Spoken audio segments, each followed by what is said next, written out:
Hello mga kaisla, kamusta? Since first time ni Bernie dito sa bayan ng Cagayan Silio, yayayain ko siya, ipa-experience ko sa kanya ang maligo sa dulo ng pantalan. Let's go! Ipapakita ko sa inyo kung saan kami maliligo. Ayan, dito ako sa tapat ng aming bahay at doon kami sa dulo ng pantalan maliligo. Tingnan nyo naman kasi ang dagat, di ba? Napakalinaw. Kaya nainganyo siya na maligo ng dagat today.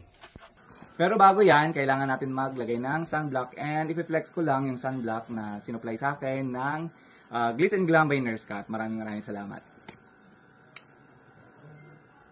Lagi talaga ako may baon nito kapag ako ay umuwi dito sa isla. Sa mukha lang talaga ako naglalagay. Dalas. So, tara! Malapit lang naman yung pantalan. Galing sa bahay namin, siguro mga 5 minutes walk kapag mabilis ka maglakad. Ito na yung pantalan.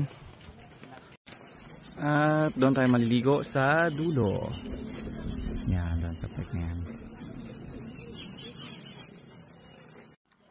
At dito na kami mga kaisla sa dulo ng pantalan. So, ang unang tanong kaagad ni Bernie sa akin ay, anong tanong mo? Walang pating dyan. Walang pating dyan.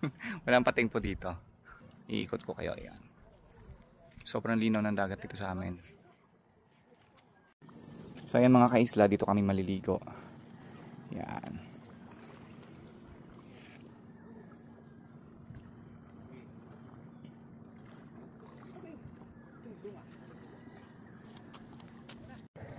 So ang request ni Bernie, ako doon muna maunang mag-dive kasi nga baka may pating. So gusto nyo makita, gusto nyo patunayan na wala talagang pating. Tara!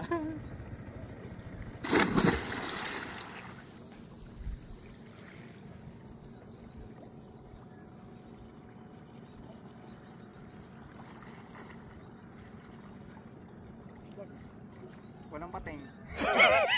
Halika na. Napakasarap maligo talaga dito sa dulo ng pantalan. Sobrang linaw ng tubig. At malamig. Baliw. I-flex mo muna Bernie yung ano, yung abs mo. I-flex mo muna abs mo. Yan, para makita ng mga kaisla natin yung abs ni Bernie. Flex mo na ng abs. Hinihigop ko pa. Hinihigop. Dahan-dahan. Dahan-dahan effect. That's all for today's video mga kaisla. Maraming salamat sa panonood. Paalam!